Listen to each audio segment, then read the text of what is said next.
आता एकच नगरसेवक निवडून आले आणि ते गटनेते झाले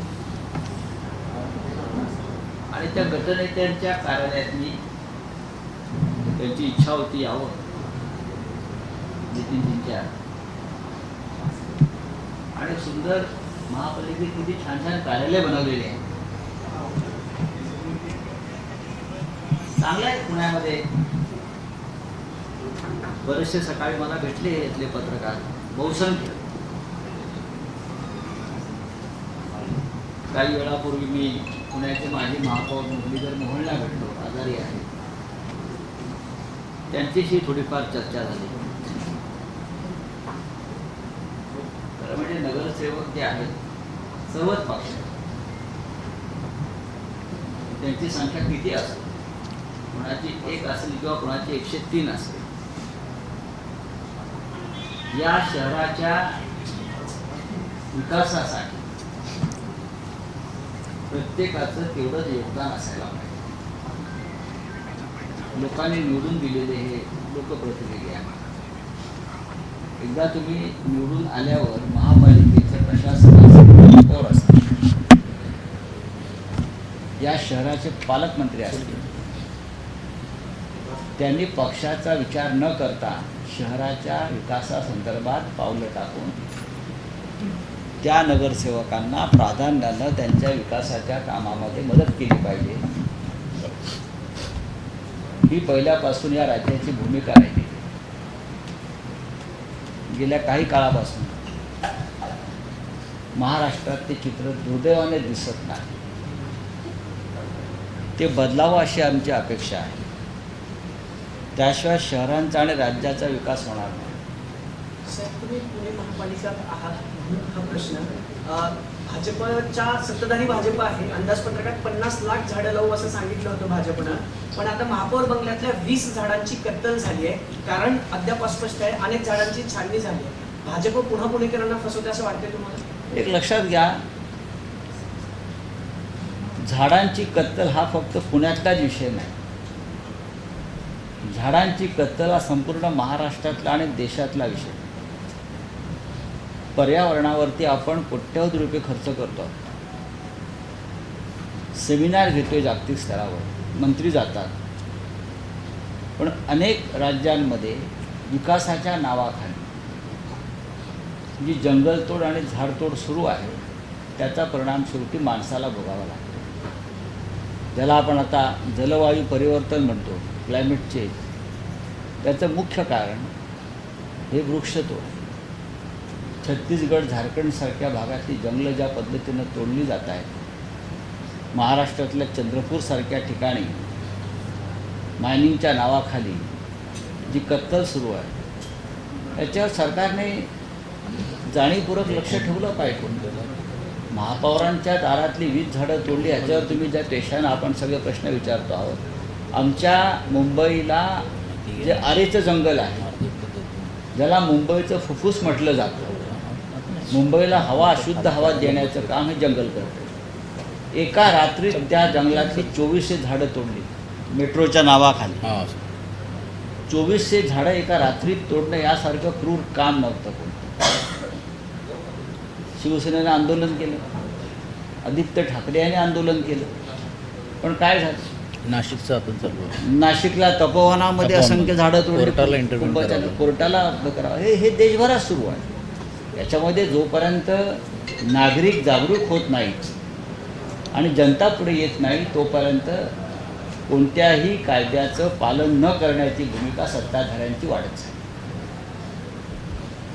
मराठीचा प्रश्न आहे की बोला. रिक्षा चालकांना मराठी जी आहे ती सक्तीची करावी असं परिवहन विभागाने निर्णय घेतलेला होता. त्यांच्याच खात्यानं काल बैठक घेतली. सरकारमधल्याच काही लोकांची मानसिकता दिसत नाही का की मराठी सक्ती जी आहे ती मुंबईमध्ये व्हावी? फडणवीस असं म्हणाले की अतिरेक नको या सगळ्या गोष्टींची. देवेंद्र फडणवीस यांनी काही काळापूर्वी एक विधान केलं होतं, त्याला मला वाटतं 5-6 महिने पण झाले नसतील. त्यांचं असं विधान आहे, जेव्हा आम्ही त्रिभाषा सूत्रानुसार हा शालेय अभ्यासक्रमात हिंदीची सक्ती नको यासाठी आंदोलन केलं आणि त्या एका प्रश्नावर उद्धव ठाकरे आणि राज ठाकरे एकत्र आले आणि पुढलं राजकारण नव्यानं घडत गेलं. तेव्हा हेच सन्माननीय मुख्यमंत्री देवेंद्र फडणवीस यांनी जोरात असं टेबल आपटून सांगितलं होतं की महाराष्ट्रात फक्त सक्ती मराठीचीच राहील, हे त्यांचं वाक्य आहे. तेव्हा आम्ही टाळ्या वाजवल्या. महाराष्ट्रात सक्ती फक्त मराठीची राहील. त्या तुमच्या गर्जनेचं काय झालं? अतिरेक कोण करत आहे? महाराष्ट्राच्या राजधानीमध्ये रिक्षा चालकांना, टॅक्सी चालकांना जे बाहेरून येतात रोजगारासाठी, त्यांना मराठी यावं ही भूमिका ही अतिरेकीपणाची आहे का? असेल तर मुख्यमंत्र्यांनी समोरून सांगा, पाठीमागून बोलू नये. मुंबईत मराठी बोलणं हा कसला अतिरेक? या सरकारची इच्छा नाही आहे की मराठीचं संवर्धन व्हावं. मुंबईमध्ये मराठी भाषा भवन जे आम्ही निर्माण करण्याचा प्रयत्न करत होतो त्याचं काम थांबवलं. पुण्यामध्ये सुद्धा मराठी भाषा भवनाचा एक विषय सध्या सुरू आहे. सावित्रीबाई फुले युवा विद्यापीठामध्ये सेनेने आंदोलन केलं होतं. आंदोलन सुरू आहे. युवा सेना मराठी भाषेसंदर्भात इतकी अनास्था असलेलं सरकार या राज्याच्या इतिहासामध्ये झालं आहे. मुख्यमंत्री बंगालमध्ये जाऊन सांगतात की बंगाली लोक मुंबईमध्ये येतात, रोजगार दिला जातो आणि अशा पद्धतीने बंगालमध्ये जाऊन पण घोषणा करतात. असं आहे की आता पुढल्या वर्षी अमेरिकेत निवडणुका आहेत राष्ट्राध्यक्षपदाच्या. त्याच्यानंतर फ्रान्समध्ये निवडणुका आहेत, मग लंडनमध्ये निवडणुका आहे. तिथेसुद्धा स्टार प्रचारक म्हणून राज्याच्या मुख्यमंत्र्यांना बोलवलं जाईल आणि तिथेसुद्धा ते अशा प्रकारच्या घोषणा करतील की मुंबईत या. सत्य ते एक पुणे महापालिकेत BMC चे 30 नगरसेवक होते, नंतर 25, नंतर 15, आता 10, आता 1 अशी सगळी गळती लागण्याकरता 1 वरून थांबला हा आकडा आहे. माझा प्रश्न असा आहे की पुण्यातल्या शिवसेनेचे मारेकरी कोण आहेत? पुण्यातल्या शिवसेनेचे मारेकरी जर हा प्रश्न विचारला तुम्ही, तर पुण्यातल्या शिवसेनेचे मारेकरी हे ज्या पद्धतीनं भारतीय जनता पक्षाचं अत्यंत निर्घृण असं राजकारण सुरू आहे. 8 नगरसेवक घेतले सिटी, 10 नगरसेवक. माणसं फोडणं, हां. माणसं विकत घेणं, दहशत निर्माण करणं, हे फक्त पुण्यात नाही, हा त्यांचा देशभरातला उद्योग आहे. पश्चिम बंगालमध्ये ज्या निवडणुका सुरू आहेत, ममता बॅनर्जी या एका महिलेचा पराभव करण्यासाठी भारतीय जनता पक्षाच्या केंद्र सरकारनं नरेंद्र मोदी प्रधानमंत्री, गृहमंत्री अमित शहा आणि त्यांच्या जोडीला निवडणूक आयोग 2.5 लाख अर्धसैनिक बल सशस्त्र पॅरामिलिटरी फोर्स 2.5 लाख संख्येनं हे कलकत्त्यासह संपूर्ण बंगालमध्ये उतरून दहशत निर्माण करणं. ह्याच काळामध्ये CBIच्या EDच्या धाडी तृणमूल काँग्रेसच्या कार्यकर्त्यांवर, अधिकाऱ्यांवर, पोलिसांवर सुद्धा जे सरकारबरोबर काम करत आहेत त्यांच्यावर टाकणं. अशा परिस्थितीत तुम्ही निष्पक्ष निवडणुका होतील आणि लोकशाही जिवंत राहील किंवा विरोधी पक्ष टिकेल ही भावना अजिबात तुम्हाला व्यक्त करता येणार. पुण्यामध्ये तर अशी काही स्थिती नाही, ईडी काय असं कुठल्या शिवसेनेला पुण्यामध्ये सुद्धा आहे ना. आहे ना, काय सुद्धा पुण्यामध्ये असं काय महान काम केलं आहे भारतीय जनता पक्षानं की त्यांना 100च्या वर जागा मिळत जात आहेत प्रत्येक वेळेला आणि सर्व जागा ते जिंकत आहेत? हा पैशाचीच ताकद आहे ना. पूर्णपणे ब्लॅक मनी जो आहे सरकारमधला, राजकारणातला पैसा, दलालीतला पैसा, ठेकेदारीतला पैसा कोट्यावधीच्या संख्येनं पुण्याच्या राजकारणामध्ये आलेला आहे. नवीन कार्यकारिणी संदर्भात काय बैठकी बरखास्त करणार आहे जुनी कार्यकारिणी? आज त्या संदर्भात संध्याकाळी बैठक आहे पक्षाची आणि त्यानंतर जो निर्णय आहे तो आज संध्याकाळपर्यंत तुम्हाला कळवला जाईल. पालिकेत कुठे कमी पडली, इलेक्शनमध्ये कुठे कमी पडली? मगाशी मी काय सांगितलं आपल्याला की पण महाराष्ट्रात शिवसेनेचा एकदम चिवट असतो, कडवा असतो, तो राग मानत नाही. पण असं असताना मात्र तुम्ही सांगता ती स्थिती वेगळी आहे, शिवसेनेची वेगळ्या स्थितीत आहे. बघा, या शहरामध्ये शिवसेनेला साधारण 3.5 लाख मतं पडली आहेत. 65 जागा लढलो आपण, बरोबर? 62. हां, बरोबर.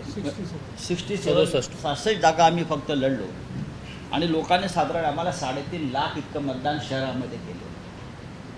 काही ठिकाणी आम्ही कमी पडलो, काही ठिकाणी आमच्या जागा फार कमी मताने गेल्या, काही ठिकाणी आमच्या मित्रपक्षांनाच घात केला, काही ठिकाणी मित्रपक्षानं उमेदवारच उभे केले हां. आणि आमची मतं खाल्ली. अशी अनेक कारणं असू शकतात. त्याच्यावरती पक्षामध्ये विचार सुरू आहे. जरा एक मिनिट प्रश्न म्हणजे पाण्याचा. जरा एक मिनिट हे नाही विचारतो ते खूप वेळपासून. आता महापालिका निवडणूक होऊन जवळपास 100 दिवस पूर्ण होत आहे. भाजपने विकास आपल्या त्यांच्या संकल्पपत्रात बऱ्याच घोषणा केलेल्या होत्या, पण या 100 दिवसात त्याची काही पूर्तता होताना दिसत नाही आहे. पुण्यात अनेक प्रश्न आहेत. पाण्याचा 5 प्रश्न वर्ष आहे, अगोदर जाहीरनामा दिला होता तेही पूर्ण झाला नव्हता. तात्याने आपण हे असे अनेक केलं. प्रश्न आहेत. सामान्य नागरिकांच्या तात्याने प्रेझेंटेशन दाखवलं होतं. संदर्भात आपलं काय म्हणतो? आणि शिवसेना पण काही तेव्हा बोलत नाही. भारतीय जनता पक्षानं मागच्या 5 वर्षापूर्वीचा जाहीरनाम्याचं जाहीर वाचन केलं पाहिजे. हां हे सोडून द्या. आधीची ते 5 वर्ष हां तो त्यांचा जाहीरनामा आहे. त्याचं जाहीर वाचन करावं पुणेकरांसमोर, शनिवारवाड्यासमोर, सारसबाग जाहीर वाचन करावं जनतेसमोर. आणि त्या 5 वर्षातल्या कोणत्या योजना किंवा भूमिका किंवा आश्वासनं पूर्ण केली आहे सांगावं. आताचं सोडून द्या. पण भारतीय जनता पक्षाचा हा थापा मारण्याचा उद्योग हा राष्ट्रीय उद्योग आहे. त्याला राष्ट्रीय दर्जा दिला पाहिजे. त्या उद्योगाला खरं म्हणजे त्याला उद्योगाचा दर्जा दिला पाहिजे. थापा मारण्याच्या कार्यक्रमाला राष्ट्रीय दर्जा दिला पाहिजे असं मी काय म्हणतो. सर, पुणेकरांना पाण्याचा प्रश्न भेडसावतोय. एवढी मोठी धरणं बाजूला आहे, कारण जलसंपदा विभाग आणि पुणे महापालिकेत आता ज्यांनी भारतीय जनता पक्षाला किती निवडून दिले नगरसेवक, 119 119 नगरसेवकांचं बळ दिलेलं आहे ज्या जनतेनं, त्या जनतेला अजिबात पाण्याचा प्रश्न भेडसावणार नाही. कळलं. त्यांनी फक्त नमो नमो म्हणायचं, घरामध्ये नळाला पाणी. हां, काय नाही. हा तुमचा प्रश्न आहे. त्या नगरसेवकांना निवडून देणारा जनतेचा प्रश्न मला अजिबात दिसत नाही. मराठीच्या मुद्द्यावर प्रताप सरनाईक यांनी जी काही घोषणा केली होती त्याच्यावर त्यांनी माघार घेतलेली आहे. आता 15 ऑगस्टपर्यंत मुदत दिलेली आहे. काय वाटतं, घाईघाईने त्यांनी ही सगळी घोषणा? नाही, घाईघाई कशाला पाहिजे. ही मला वाटत नाही त्यांनी घाईघाईने केलं. आणि ह्याच्यामध्ये काय फार मोठं धोरणात्मक भूमिका, बाळासाहेब ठाकरेंची भूमिका आहेच ना. मूळ मधल्या काळामध्ये भारतीय जनता पक्षाचं सरकार आल्यामुळे ही भूमिका मागे पडली. खरं म्हणजे त्यांनी ही भूमिका रेटून न्यायला पाहिजे. पण एकनाथ शिंदे या विषयावर बोलले आहेत का? ऐकले बोलताना तुम्ही? फडणवीसांनी ठामपणे मराठीची बाजू घेतली आहे का? घेतली आहे. हे अत्यंत दुर्दैव आहे की राज्याचा मुख्यमंत्री महाराष्ट्राच्या राजधानीमध्ये मराठी भाषा अनिवार्य असावी याच्यावर भूमिका घेत नाही. ही जी पावलं पडत आहे ती भविष्यामध्ये मुंबई केंद्रशासित करण्याच्या दिशेनं पडणारी पावलं. साहेब, भाजपा हिंदुत्ववादी आणि एकनाथ शिंदेची शिवसेना हिंदुत्ववादी सरकार म्हणते, मात्र मध्ये जे प्रकरण झालं त्याच्यात कलमा विचारून, धर्म विचारून मारहाण होते. जेहादी प्रवृत्ती वाढते, त्याला जबाबदार कोण आहे? नाही, माझ्याकडे त्याविषयी फार माहिती नाही आहे आणि मी त्या विषयावर बोलणारही नाही. राऊत साहेब, छत्रपती शिवाजी महाराजांबद्दल जाणीवपूर्वक वेगवेगळ्या प्रकारचे वक्तव्य करण्याचा आता सध्या सुरू आहे. कोश्यारी पासून तर आता बागेश्वर महाराजांनी सुद्धा वक्तव्य केलं आहे. बघा, कोश्यारी कोण, तो एक बाबा आहे बागेश्वर बागेश्वर बाबा, दुसरा आता गायकवाड बाबा बुलढाण्याचे, खरात बाबा सुद्धा त्यांचेच आहेत. एक आधी काय सिंगम बाबा होते ना कोणतरी नगरचे, छिंदम बाबा. ही सगळी भारतीय जनता पक्षानं पोचलेली पिलाव आहे. छत्रपती शिवाजी महाराजांच्या संदर्भात जी वक्तव्य हे करतायत त्या वक्तव्याचं समर्थन मुख्यमंत्री करतायत. माजी राज्यपाल कोश्यारी यांच्याविरुद्ध आम्ही आंदोलन केलं, तेव्हा आमच्यावरती खटले दाखल करण्याचं काम या मुख्यमंत्र्यांनी केलं. बागेश्वर बाबाची सारवासारव करतायत. त्यांना असे म्हणायचे नव्हते वगैरे. त्यांना काय म्हणायचे होते ते जनतेने ऐकलेले आहे, बरोबर. मग त्याने माफी का मागितली नंतर? माफी मागितली नंतर त्या माणसाने ना. आता हे जे कोणी गायकवाड नावाचे आमदार आहेत, काय तुम्ही ॲक्शन घेतली त्यांच्यावर? या राज्याचं वातावरण राजकीय आणि सामाजिक हे छत्रपती शिवाजी महाराजांचं नाव घेऊन तुम्हाला बिघडवता येणार नाही. छत्रपती शिवाजी महाराज हे राष्ट्रीय ऐक्याचं प्रतीक आहे.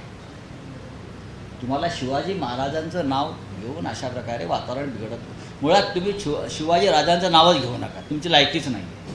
चला, धन्यवाद. राऊतसाहेब, उपमुख्यमंत्री अजित पवारांच्या अपघात होण्यापूर्वी जे काटेवाडीतलं ज्यांचं घर आहे त्या घराशेजारच्या बांधावर बोकड उलट टाकण्यात आलं होतं आणि आगोरी पूजा केली असा रोहित पवार यांनी आरोप केलाय. राष्ट्रवादीचीच नेते याच्यात सहभागी असल्याचा आरोप त्यांनी केला. बघा, स्वतः रोहित पवार यांनी अशा प्रकारच्या अंधश्रद्धेतून बाहेर पडलं पाहिजे. असं जर बोकड कापून कोणी माणसं मारत असेल तर आम्ही दिल्लीत असे खूप बोकड कापू ना सरकार बदलण्यासाठी. चला, धन्यवाद. एबीपी माझा, उघडा डोळे बघा नीट.